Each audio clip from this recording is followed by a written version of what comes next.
My late husband left a letter. Open 5 years after my death. Yesterday was exactly 5 years. With trembling hands, I took the envelope. Inside was a note. My death was not an accident. There's a room under the house. When I went down. Good day, dear listeners. It's Louisa again. I'm glad you're here with me. Please like this video and listen to my story till the end, and let me know which city you're listening from. That way I can see how far my story has traveled. My name is Dorothy Callahan, and I am 73 years old. I live, or rather, I lived until 5 years ago, in the same white clapboard house on Elm Creek Road where I raised my children, buried my roses every fall, and made Sunday pot roast for 38 years. It is a quiet house in a quiet town in central Ohio, the kind of place where people wave from their porches and your neighbor still brings casseroles when you are sick. I was happy there, truly happy, the way you can only be when you do not yet know what is hiding beneath your feet. My husband, Gerald, died on a Tuesday in March. The death certificate said cardiac arrest. He was 69, slightly overweight, and had been told twice by his doctor to watch his sodium. Everyone said it made sense. His son, Daryl, Gerald's boy from his first marriage, flew in from Atlanta, gave a short speech at the funeral about what a good man his father was, and then spent 3 days going through the filing cabinets in the study. I was too numb to think much of it at the time. Grief has a way of making even the obvious invisible. What I remember most about those first weeks was the silence. Gerald had been a loud man, not in an unpleasant way, but in the way of someone who filled a room simply by existing in it. He hummed while he made coffee. He laughed too hard at his own jokes. He left every cabinet door open and denied it every single time. When he was gone, the house became a place I barely recognized. I moved through it like a guest. The first warning sign came 3 months after the funeral, though I did not name it that at the time. Daryl called to say he and his wife, Carla, were coming for a visit. Nothing unusual in that. But when they arrived, Carla walked straight to the basement door without asking and tried the handle. It was locked. I had locked it myself, out of habit, because Gerald had kept his tools and old tax records down there and asked me never to let anyone rummage through without him present. When the handle did not turn, Carla smiled and said, "Oh, silly me, wrong door."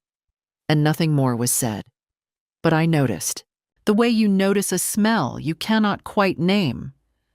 Over the next year, there were other small things. Daryl asking twice whether Gerald had ever mentioned updating his will. Carla complimenting the house in that particular way people do when they are imagining it empty of you. A phone call I overheard. Daryl in the kitchen, speaking low and fast, saying, "Not yet," and "She doesn't know." When I walked in, he changed the subject to baseball. I am 73, not deaf and not foolish, but I also had no proof of anything, only the slow accumulation of unease that settles in the stomach of a woman who has lived long enough to know when something is wrong. And then there was the envelope. Gerald had handed it to me himself 2 weeks before he died. He pressed it into my hands after dinner one evening, the television low in the background, and said, "Dot, put this somewhere safe and don't open it for 5 years. Promise me." I had laughed and asked if he was being dramatic. He did not laugh back, so I put it in the cedar chest at the foot of our bed, under the wedding quilt, and I kept my promise.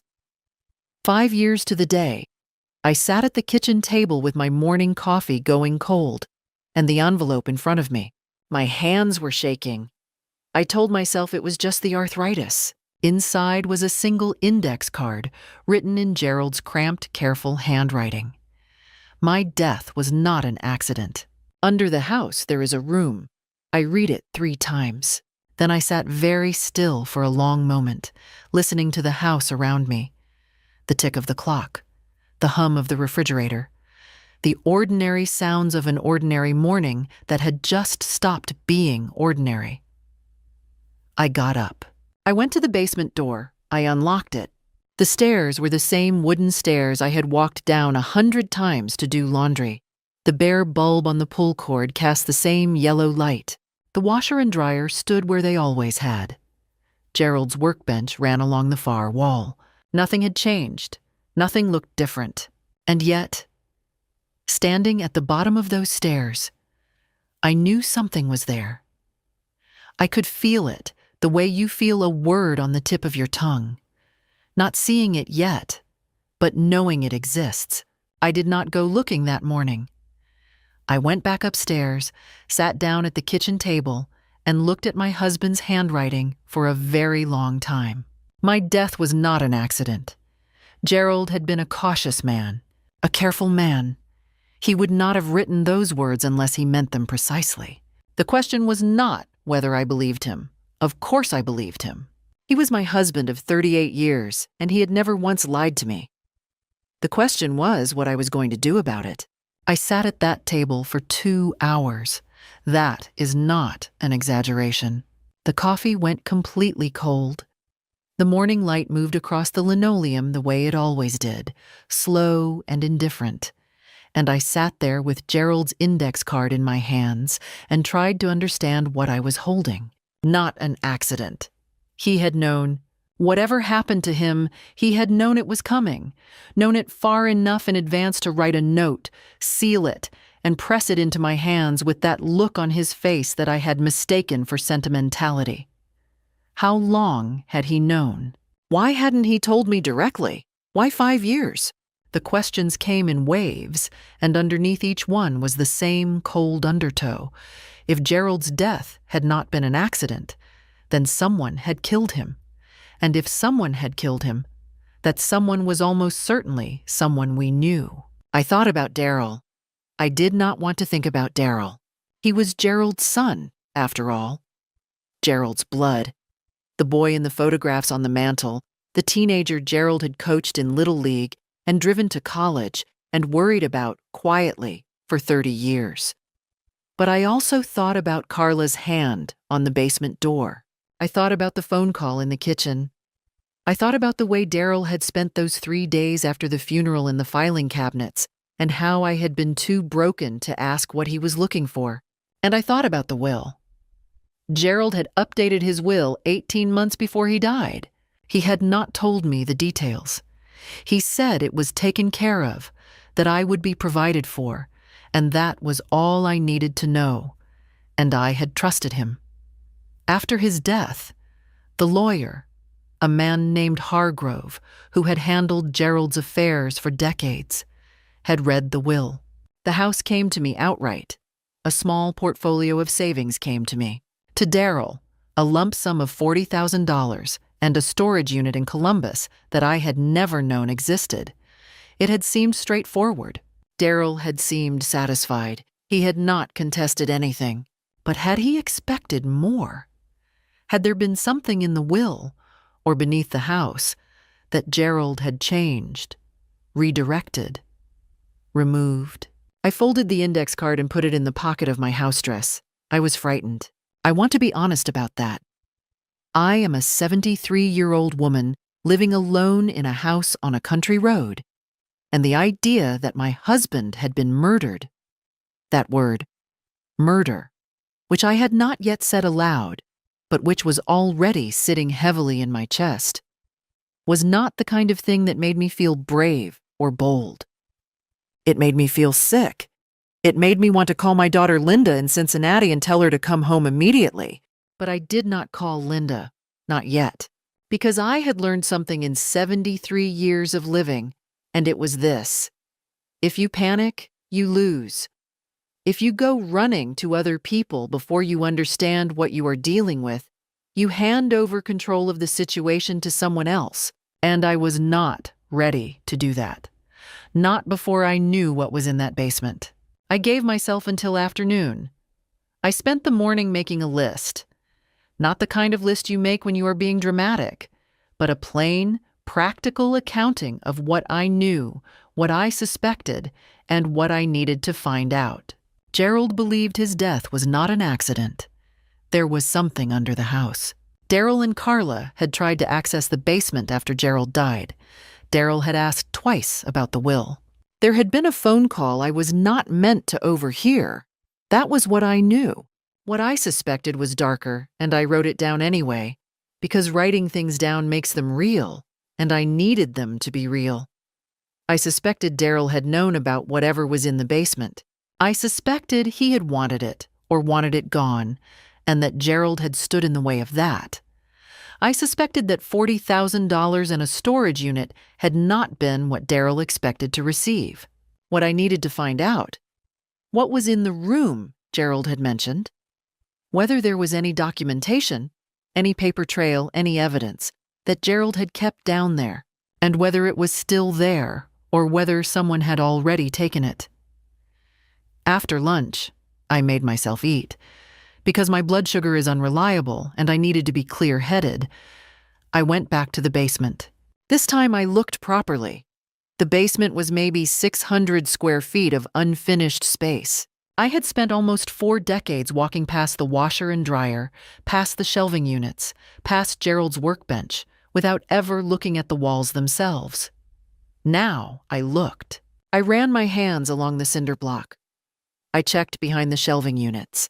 I knocked on the drywall panel along the south wall, the only wall that had drywall instead of exposed block, and listened to the sound it made. It was hollow. Not the normal hollow of drywall over studs, but a deeper hollow, the sound of empty space behind it. And when I looked more carefully, I could see, behind a row of paint cans Gerald had lined up along the baseboard, a seam, not a crack. A seam. Straight, deliberate, cut into the drywall with a utility knife and covered, carefully, with joint compound and paint. A door. I did not open it that day. I stood in front of it for a long time, my heart going harder than it should, and I made a decision. I needed a witness. I needed someone who could confirm what I found, someone whose word could not be dismissed. Someone with legal standing. I could not open that door alone and then try to explain what was inside to a lawyer or a police officer. I needed to do this right. My plan was simple. I would call Hargrove, Gerald's lawyer. I would tell him that I had received a letter from Gerald to be opened after 5 years, that it contained information relevant to his estate and possibly to the manner of his death, and that I needed him present when I opened the concealed room in the basement.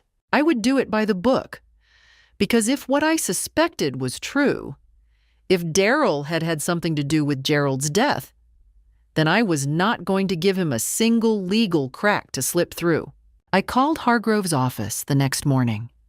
His secretary, a young woman named Bethany, who always sounded slightly harassed, put me through after only a brief hold, which told me Hargrove still remembered who I was. He came on the line with the cautious warmth of a man who handles other people's difficult moments for a living. "Dorothy," he said, "it's been a while. How are you getting on?" I told him I was getting on fine, which was a lie, and then I told him about the letter, which was the truth. There was a long pause on his end when I finished. "A letter sealed for 5 years, he said slowly. "And it concerns the circumstances of Gerald's death?" "That's what it says." Another pause. "And there's a room in the basement you haven't entered?" "Correct. I haven't touched it. I haven't moved anything near it. I wanted you present." He was quiet long enough that I wondered if he was consulting something. A file? A memory?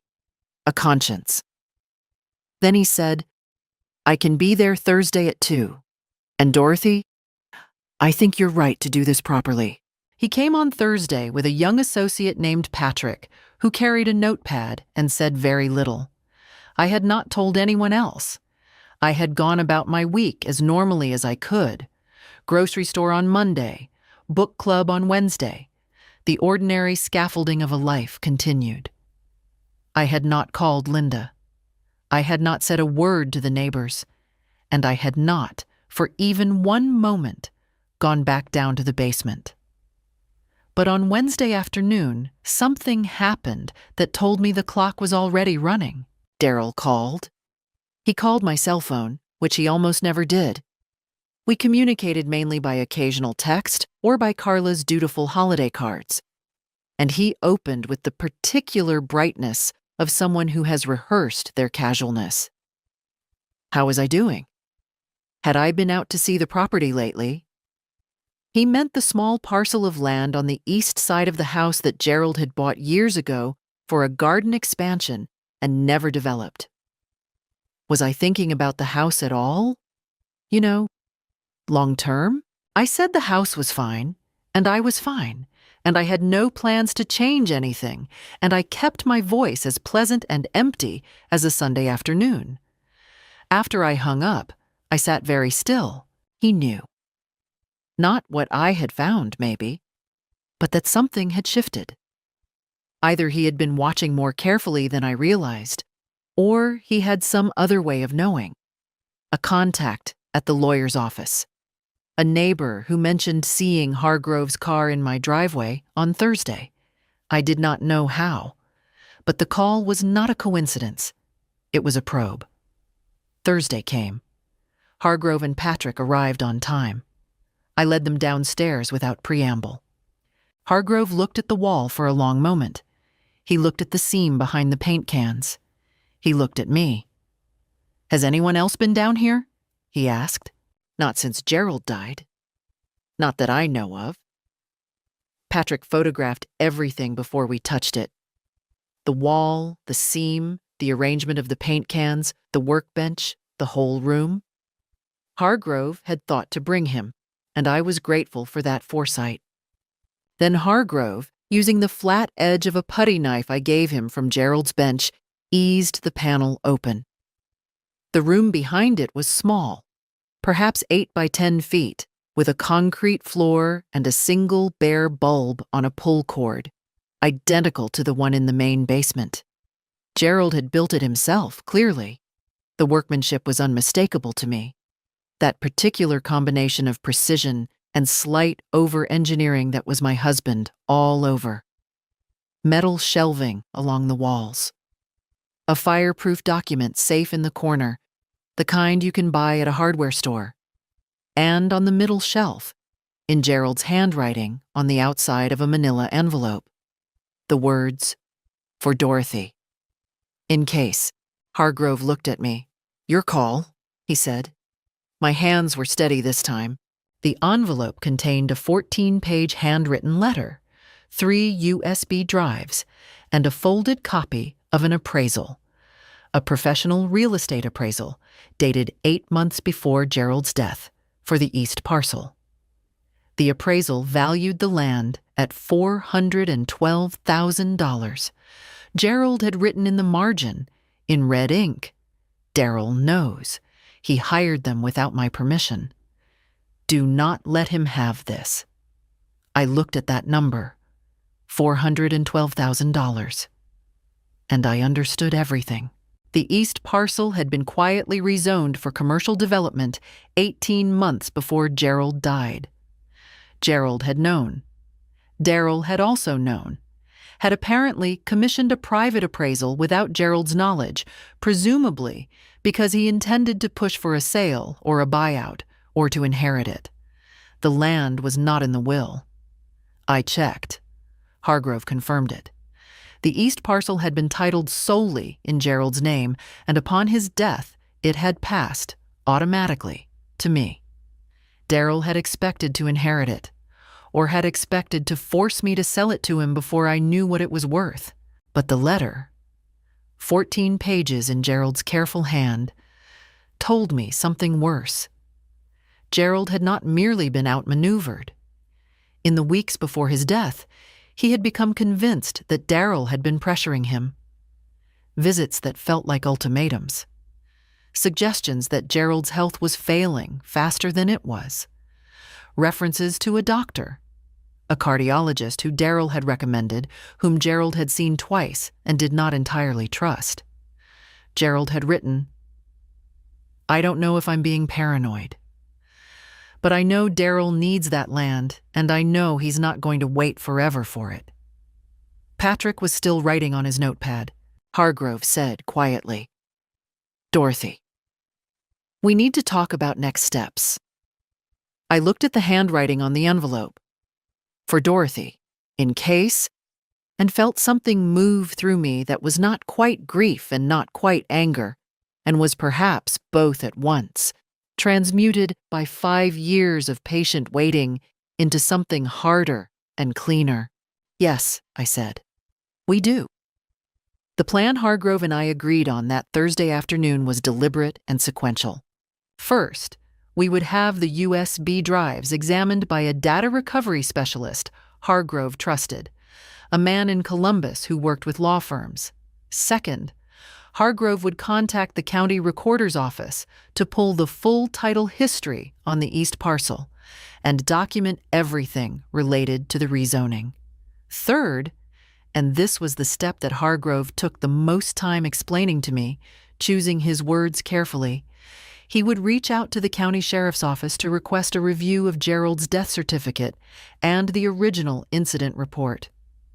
Not an accusation, a request, based on new documents suggesting the deceased had concerns about his personal safety in the months prior to his death. "This is not a criminal complaint yet," Hargrove said. "Not until we see what's on those drives. But the letter alone is sufficient to request a review. You have every right to do this." I had every right. I held on to that phrase the way you hold onto a railing on an icy step. The USB drives took 4 days. On the second day, Daryl called again. This time he did not bother with the warmth. "I heard you had your lawyer over," he said. I did not ask how he had heard. It did not matter. What mattered was that he was confirming, without realizing it, that he was watching. "Routine estate matter," I said. "It's been 5 years, Dorothy. There shouldn't be any estate matters left." "You'd be surprised," I said, and ended the call. That evening, Carla sent a text. It read, "Dorothy, Daryl, and I want to come by this weekend. Just to visit." It's been too long. The friendliness of it was so studied, so thin, that I could almost see her composing it, revising it, deciding on the exclamation point, and then removing it. I replied, "I'm busy this weekend, maybe another time." On the 4th day, Hargrove called about the USB drives. Gerald had been more thorough than I had imagined. On the drives were copies of text messages, exported from his phone by someone who knew how to do it, which told me Gerald had had help. Between Daryl and a man named Terrence Webb, a real estate developer based in Columbus. The messages spanned 14 months. They discussed the East Parcel in detail. They discussed Gerald's resistance to selling. And in one exchange, dated 6 weeks before Gerald died, Daryl had written, "He's not going to move on this voluntarily. We need to think about other options." Webb had replied, "I hear you. Let me make some calls." "What does 'let me make some calls' mean?" I asked Hargrove. "We don't know yet," he said carefully. "But combined with Gerald's letter, it's enough for the sheriff's office to take this seriously. I've already submitted the request." 3 days later, on a Saturday morning, Daryl and Carla arrived at my door. I had not invited them. Carla had a pie. Peach, in a glass dish I recognized as one she had given me years ago and evidently wanted back. Daryl stood slightly behind her with his hands in his jacket pockets and a look on his face that I had never seen on him before, something between calculation and barely contained fury. I opened the door but did not open the screen. "We heard you talk to the sheriff," Daryl said. The pie was already beside the point. "People talk," I said. "Dorothy." He lowered his voice, though there was no one around for half a mile. "I don't know what you think you found, but you're making a serious mistake. You're an old woman living alone. You don't need this kind of trouble. And if you keep pulling at this thread, you're going to hurt people who don't deserve to be hurt, including yourself." Was that a threat? I looked at him for a long moment. Yes, that was a threat. "Are you threatening me, Daryl?" I said it clearly, the way I used to say things to my children when I needed them to understand that I had heard exactly what they said. He pulled back. Not physically. He was still standing on my porch, but I watched something retreat behind his eyes. Carla put her hand on his arm. "Of course not," she said, deploying the smile she used at church. "We're just worried about you. You're alone out here, and you're clearly upset about something, and we want to help." "Then you can help by going home," I said. "Have a good Saturday." I closed the door. Not the screen. The door. The solid wooden door with the deadbolt, which I turned. I stood in the hallway for a moment and let my heart slow down. Then I called Hargrove's cell phone and told him what had just happened, describing the words as precisely as I could remember them. He told me to write it down immediately. Date, time, exact words, and email it to him within the hour. I did. That night I did not sleep well, but not because I was afraid, exactly. It was more that the situation had become irrevocably real in a way that Gerald's note and the hidden room had not quite managed, and I needed to absorb the weight of it. I gave myself 4 days. I told Hargrove I needed a few days before any further meetings, and he said that was entirely reasonable. I stayed home. I read. I worked in the garden, which was entering its first hesitant bloom of early spring. The same crocuses I had planted 30 years ago coming up in the same improbable purple. I called Linda, not to tell her everything, not yet, but just to hear her voice, and because I had been avoiding her for weeks, and she deserved better than that. "You sound different," she said. "Older," I said. "No," she said, calmer. "What's going on, Mom?" "I'll tell you soon," I said. "I promise."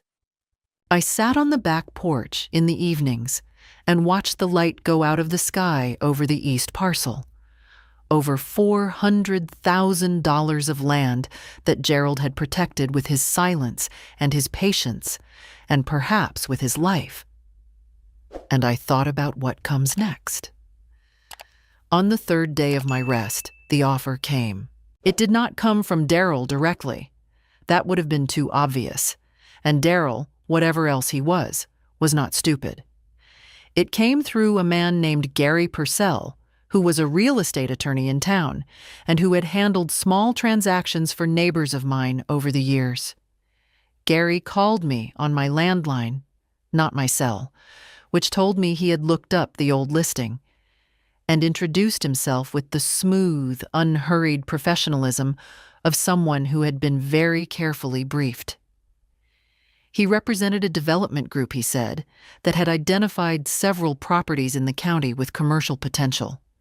They were prepared to make a very fair offer for the east parcel. Preemptive, off-market, no public listing necessary. He named a number, $380,000. I said, "That's below appraised value." There was a small pause. "You've had it appraised? Goodbye, Mr. Purcell," I said. "Have your client call Hargrove directly. You have his number." I hung up and sat for a moment with my hand still on the receiver and felt nothing. No temptation, no flutter of consideration. The number had been meant to seem large, to seem like a way out of all this mess. Take the money, let it go, be done with it. That was the logic behind the offer. That was what they had calculated. What they had not calculated was that the money was not the point anymore. It had never really been the point. The point was Gerald's handwriting on an index card. The point was the hollow sound of my knuckles on drywall. The point was My death was not an accident, and all that those 5 words meant for the 38 years I had believed the opposite. I made a pot of tea and called Hargrove to report the call. "Gary Purcell," he said, and I could hear him writing it down. "That connects him to Terrence Webb. Purcell does real estate work for 3 or 4 of Webb's entities." He was quiet for a moment. "They're trying to settle this before it goes further." "Then they're worried," I said. "Yes," he said, "they are." That evening, Linda drove up from Cincinnati. I had not asked her to come. I had told her only that there was something she needed to know and that I would explain in person, and she had appeared at my door at 7 o'clock with her overnight bag and a look on her face that told me she had been worrying about me for longer than I'd realized. I made dinner. I sat her down at the kitchen table, the same table where I had sat with the envelope 5 days ago, which already felt like months, and I told her everything. The note, the room, Gerald's letter, the drives, Daryl on my porch, Gary Purcell on the phone, all of it in order, without drama. Linda is 51 years old and has her father's quality of listening. She does not interrupt, and when you finish, she is quiet for a moment before she speaks, and what she says tends to be worth waiting for. She said, "Does Hargrove think there's enough for a real investigation?" "He thinks there's enough for the sheriff to look at the cardiologist," I said. "Gerald named him in the letter. That's where the exposure is, if there is any. And Daryl knows you have the letter." "He knows I have something, he doesn't know exactly what." She was quiet again. Then, "What do you need from me?" That question. I had not known, until she asked it, how much I needed to be asked it. I needed her to know. That was the first thing. Simply to have someone in my immediate life who knew the whole picture so that I was not carrying it alone. I needed her to be a point of contact for Hargrove if anything happened to me. I said this calmly, and she absorbed it with the same steadiness, and I needed her not to do anything rash. No calling Daryl, no posting on social media, no telling cousins or friends. This needed to stay tight. "Okay," she said, "I can do that." She stayed 2 nights. We had dinner both evenings at the kitchen table and talked about other things: her kids, her job, the crocuses, the old stories, Gerald's bad jokes. On the second morning, I walked her to her car, and she hugged me for a long time before she got in. "You're the most stubborn woman I've ever known," she said. "He married right." I watched her drive down Elm Creek Road until the car disappeared around the bend and the road was empty again. The neighbor on the north side, Paulette Greer, a retired schoolteacher who had known Gerald for 20 years, had noticed the cars in my driveway and, in the way of a person who has lived next to someone long enough to earn the right, knocked to ask if everything was all right. I told her I was working through some late estate matters and that I appreciated her checking in. I did not tell her more than that. But Paulette's house was visible from mine, and she was home most days, and she paid attention to things. Knowing she was there was its own kind of comfort. Hargrove called on Friday to tell me that the sheriff's office had officially opened a review of Gerald's death. Not an investigation, not yet, but a review. They would be requesting Gerald's full medical records and would likely wish to speak with the cardiologist. "This is moving," I told him. "It is," he said. "And Daryl is going to feel that movement very shortly, if he hasn't already." I went out to the garden after I hung up and planted the 2 flats of impatiens I had bought at the nursery 3 weeks ago and not yet put in the ground. The dirt was cool and good-smelling, and the work was straightforward. Dig, place, firm, water. Repeat. There are things in this world that you cannot control and things that you can. I have always found it useful, when facing the former, to give your hands something to do with the latter. They came back on a Wednesday, 12 days after the first visit.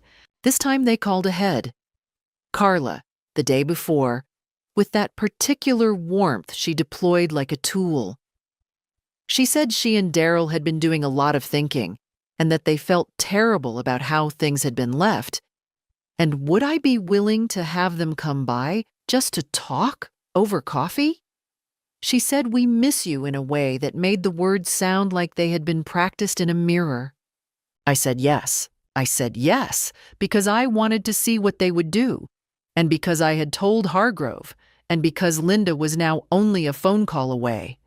I was not walking into the dark this time. They arrived at 10 on Wednesday morning, dressed more carefully than the occasion required. Carla had brought store-bought coffee cake, which she presented as though it were an olive branch. Daryl shook my hand, which he had not done in 30 years, and said I looked well. We sat at the kitchen table.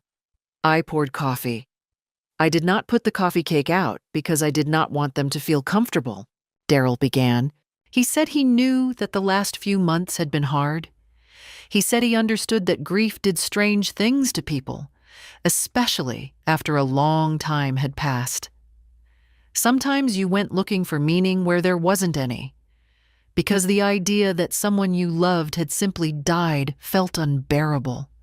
He said this with the gentle, patient voice of a man reading from a script about compassion. Was he actually suggesting that I was confused? That I had invented this? I let him finish. Then Carla took over. Which was the more practiced of the two moves? The soft approach after the reframe. She said they were worried about me.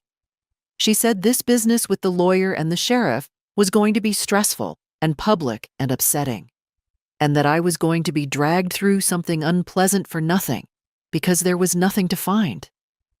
She said, Gerald died of heart failure, Dorothy. The doctors confirmed that. Why would you want to put yourself through this?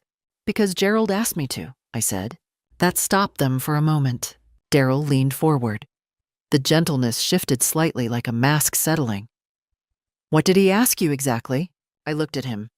What do you think he asked me, Daryl? He looked at the table. Then he looked back up and tried a different door. We want to make you an offer, he said. On the East Parcel. Fair market value. Full appraised value. You'd never have to deal with any of this again. You could take the money, take a trip. Let Linda set you up with something closer to Cincinnati. Nobody has to be hurt.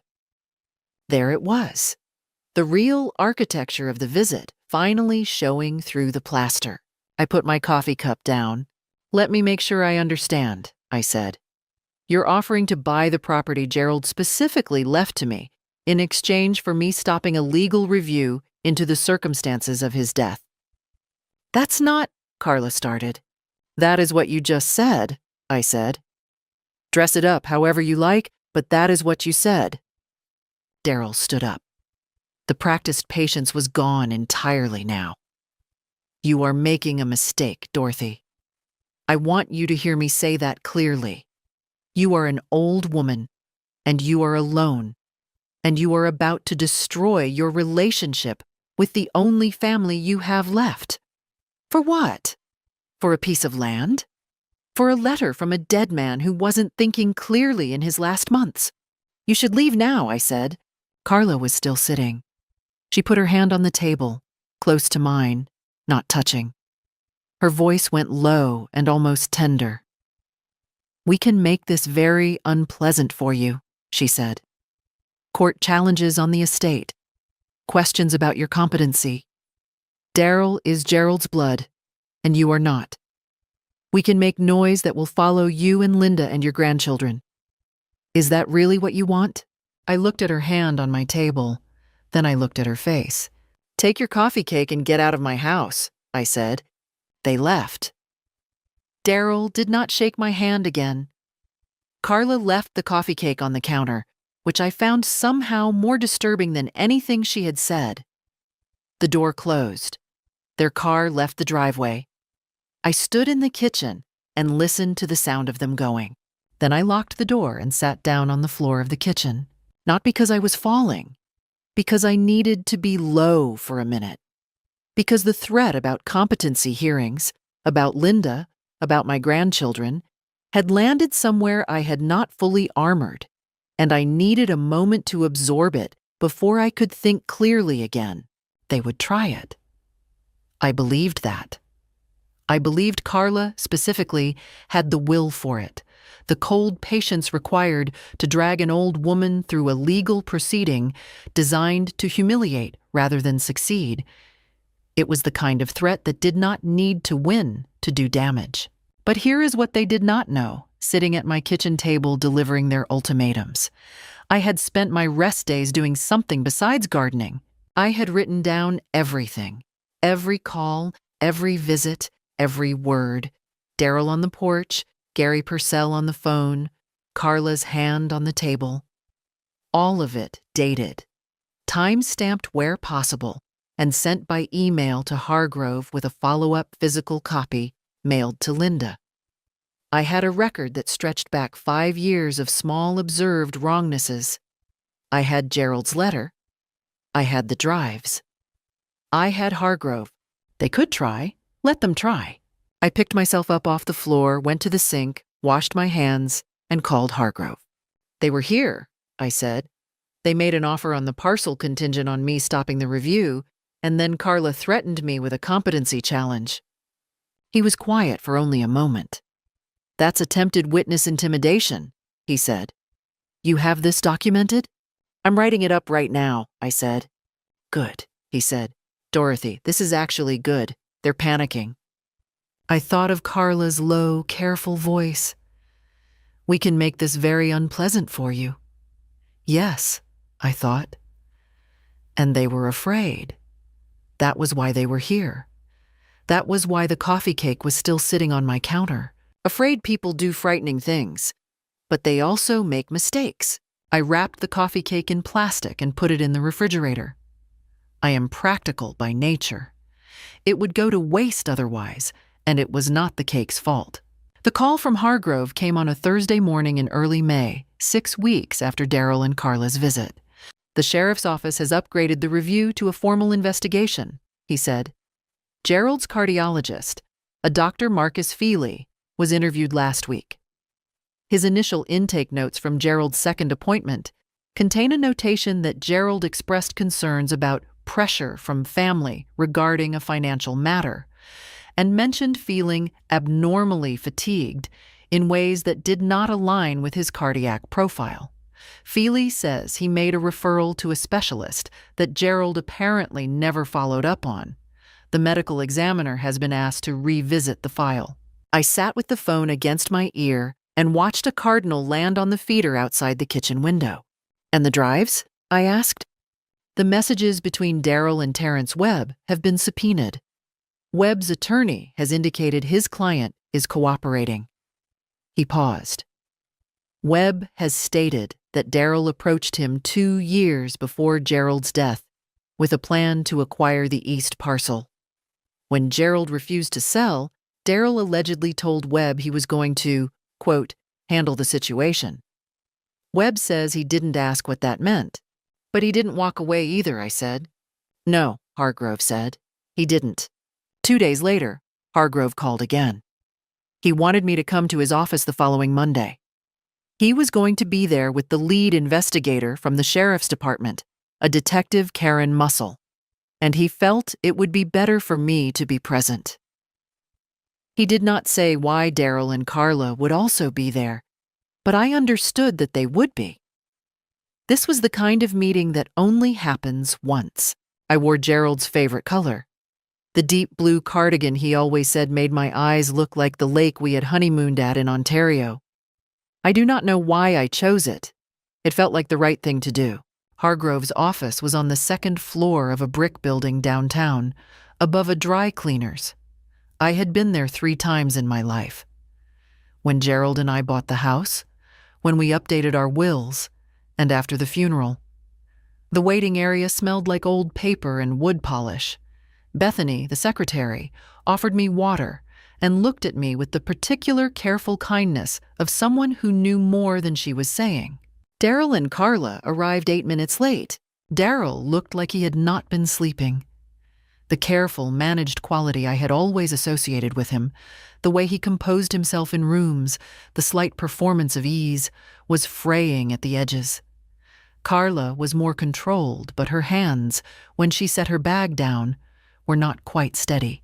Detective Muscle was a compact woman in her 40s, with gray at her temples, and the patient, observational stillness of someone who had spent a career listening for the thing people did not mean to say. She had a folder in front of her. She thanked everyone for coming. She did not ask me anything for the first 20 minutes. She spoke to Daryl. She asked him about the text messages with Terrence Webb. She asked him what he had meant by handle the situation. She asked him when he had first become aware that the east parcel had been rezoned for commercial development. She asked him why he had been at Gerald's house in the 3 weeks before his death. A fact established by Gerald's own calendar, which had been among the documents in the hidden room. Daryl answered carefully at first. The situation was being mischaracterized. The texts were taken out of context. He had merely been trying to help his father with estate planning. He had been visiting because he was a concerned son. Then Detective Muscle asked about Dr. Feely. Had Daryl recommended that his father see Dr. Feely? Yes, Daryl said. Feely was a well-regarded cardiologist. He had wanted his father to have the best care. Had he been aware that Gerald had expressed concerns to Dr. Feely about family pressure? Daryl's jaw tightened. He said that was a mischaracterization of what Gerald had said. He said his father had sometimes been overly anxious. How do you know what he said to Dr. Feely? Detective Muscle asked. If you weren't in the appointment? The room went very quiet. Daryl opened his mouth, closed it, opened it again. He said something about Feely having mentioned it, having called him because he was a concerned family member. Dr. Feely states he made no such call, Muscle said without inflection. Carla made a small sound. Her hand went to Daryl's arm. He pulled away from her. That, more than anything else, told me how badly this was going. That he pulled away from his wife, the one person who had managed and coordinated his side of things at every turn, because he was trying, desperately, to think. And she was a weight he could not carry right now. He tried 3 more things. He suggested Gerald had been confused. He suggested that I was the one who had hidden the room, not Gerald. A claim so strange and so poorly constructed that Detective Muscle merely looked at him for a moment before writing something down. He suggested that Webb was lying for immunity and that everything was fabricated. Mr. Callahan, Detective Muscle said, with the particular calm of someone who has just received confirmation of what she already suspected. I'd like to advise you to speak with your attorney before you continue. It was over. Not legally. That would take months. Proceedings, evidence review, grand jury. But in this room, at this table, it was over. The story Daryl had told himself, that he was the wronged party, that he had only been protecting his inheritance, that I was a confused old woman pulling at threads, had collapsed publicly in front of witnesses. I had not said a word.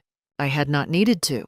I looked at Daryl once, at the end, when Detective Muscle was gathering her folder and Hargrove was walking her to the door. He looked back at me with something that might have been, in another life, shame. I thought of Gerald making that room, building it in secret, filing the documents, copying the drives, waiting to see if he was wrong. Hoping he was wrong. He had not been wrong. The formal arrest came 11 weeks later, on a Tuesday morning in July. I know it was a Tuesday because I had been at the nursery picking up late-season planting stock when Hargrove called, and I was standing in the perennial section with a flat of coneflowers in my arms when he told me. I set the coneflowers down on a bench and stood there for a moment with my phone in my hand, listening to the bees in the lavender display nearby, thinking, Gerald, it's done. Daryl was charged with conspiracy to commit fraud, elder financial abuse, and the one that had taken the longest to build. Conspiracy in connection with reckless endangerment, resulting in death. The last charge had required the medical examiner's office to reopen Gerald's file and was not a murder charge in the first degree, but it was what the evidence supported, that Gerald had been subjected to deliberate and sustained physical and psychological pressure in the final weeks of his life by his son, in coordination with others, with awareness that this pressure posed a serious risk to his compromised cardiac health. There were digital footprints, there were witness statements, and there were Gerald's own words, written in that careful hand on 14 pages of paper that had waited 5 years in the dark for the right moment.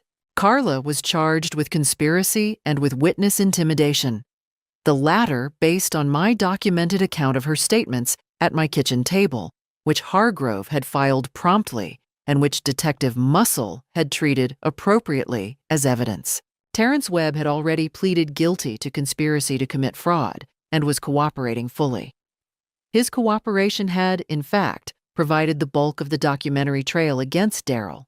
Dr. Marcus Feely, who had not, the investigation ultimately determined, taken any active role in Gerald's death, but who had failed to report Gerald's expressed concerns to the appropriate channels and had maintained a professional relationship with Darrell that should have been disclosed, surrendered his medical license voluntarily as part of a settlement agreement with the state licensing board. I attended none of the court proceedings in person, except one. The sentencing hearing in November, when Darrell stood before a judge in a dark suit and received a sentence of 6 to 12 years. Carla received 4 years, reduced to 2, with credit for time served pending her cooperation with sentencing submissions. Linda sat next to me in the courtroom. Her hand was on top of mine on the bench between us. I did not cry. I had done my crying privately at various points over the preceding months, not for Darrell, but for Gerald, and for the version of the past I had lived in for 5 years, believing it was true. When the judge read the sentence, I felt Linda's hand tighten on mine. Outside the courthouse, in the November air that had gone cold and clear overnight, a local reporter approached me. A young woman, 25 at most, with a notebook and a politely persistent expression. She asked if I had a statement. I thought about it for a moment. My husband built a room, I said, and put the truth in it, and trusted me to find it. That's my statement. She wrote it down. The east parcel closed in December. I had chosen not to sell it to any developer associated with Darrell or Webb. I had gone through a different firm entirely, one Hargrove vetted, and I had accepted a fair offer from a regional agricultural co-op that intended to use the land for a community garden and educational farming program. The number was $420,000. I put half into a college fund, split between my grandchildren. I put a portion into the church restoration fund that Gerald had always meant to contribute to. I kept the rest in savings, which I did not need, and which gave me a security I had not expected to feel so much. The hidden room in the basement I had properly drywalled and painted. It is a small room. I keep Gerald's workbench in it now, and his tools, and his radio. Sometimes I go down there in the evening and turn the radio on and work on something small and useful with my hands. Hargrove told me when it was all over that he had never seen a private citizen build a more thorough record of events or handle a process of this kind with more steadiness. I thanked him and told him that Gerald had always said the best thing you can do when something goes wrong is slow down, think clearly, and write things down. He was a smart man, Hargrove said. Yes, I said, he was. Spring came early that year, or perhaps I simply noticed it more. I had repainted the front porch over the winter, a soft sage green that Gerald had always said he would get to eventually. With the proceeds from the east parcel, I hired a contractor to replace the back steps and repair the kitchen ceiling. The house had a freshness to it that I cannot entirely attribute to the paint and new plaster. Some of it was mine. Linda put a deposit on a house 2 towns over in February. I went with her to walk through it, the 2 of us in our coats in the empty rooms, and she said, "What do you think?" And I said, "I think your father would be very glad." And we both understood what that meant. My granddaughter Clara came for a week in July. We planted the back border together, dahlias, zinnias, the tall ornamental grasses Gerald had always liked. One evening, she asked what it had felt like to find the note. "Like finding a door in a wall you'd walked past 1,000 times," I said, "and not knowing whether you should open it." "But you did," she said. "Was it worth it?" "Every single day," I said. I went to Ontario in September, to the lake where Gerald and I had honeymooned. I sat by the water and talked to him out loud, which I found less strange than I expected. I told him about the room, the drives, the judge reading the sentence. I told him about the children who would spend summers on the east parcel learning where tomatoes come from. I told him he had been right to trust me. As for the others, Daryl began serving his sentence in Central Ohio. His marriage collapsed before the sentencing. His daughter, from a first marriage, issued a public statement distancing herself from him entirely. Carla served 14 months, then disappeared to somewhere in the Southwest, leaving behind a reputation worth considerably less than the coffee cake she had left on my counter. Webb lost his company and ended up in residential property management. That seemed about right. I do not think about them often. That season is over. The basement room has new drywall, Gerald's workbench, and a radio that plays the classical station on weekend mornings. The crocuses come up every spring in the same improbable purple. This is my life. It is a good life. I made it mine again. Gerald used to say, "The truth doesn't rot. You just have to give it room." He built that room. He sealed the truth inside it and trusted that I would find my way to it. And in doing so, he gave me the greatest gift a person can give another, the belief that they are capable of handling what is real. What I learned is this: patience is not weakness. Documentation is power. And the people who try to convince you that you are too old, too confused, too alone to fight them are always, always the ones who are afraid. What would you have done with that note? If this story stayed with you, leave a comment below and share it with someone who needs to hear it. Thank you for listening.